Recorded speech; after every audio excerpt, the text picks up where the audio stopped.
Hey guys, it's Brian with the Trash Can Cleaning Company, and today we're going to do a repair. We lost heat to our heater.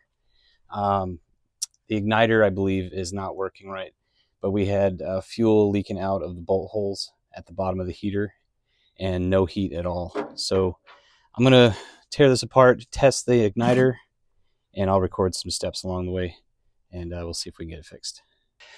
All right, guys, so I've got the igniter opened up now.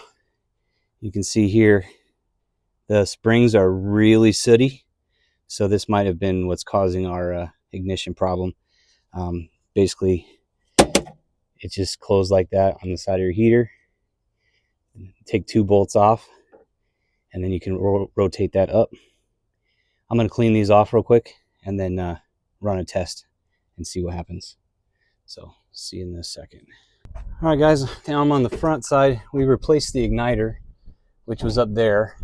We're getting good spark, but now it looks like the capacitor inside of my power generator has failed because we're only getting 98 volts at the receptacle, which we need 120 in order for the heater to have power.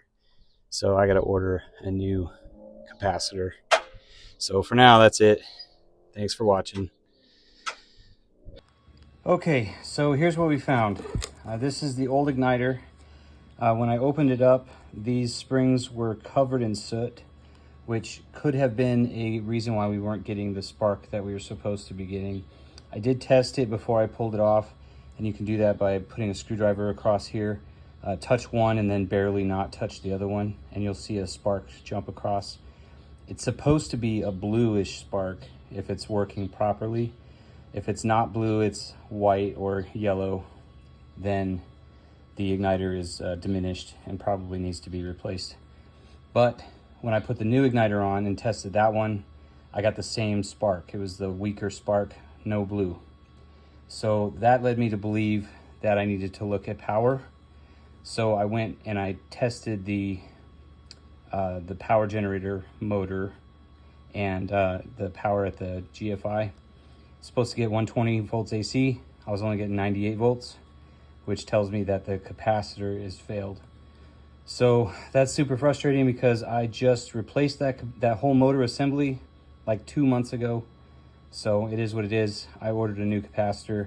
I know that's going to fix that problem, and then we will get heat. We'll get power to the heater again, and then probably the appropriate spark on the new igniter.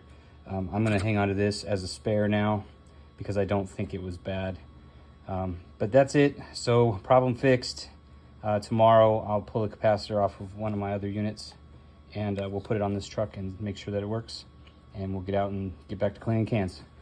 All right, thank you all, and hope this helps somebody, and I'll see you in the next video.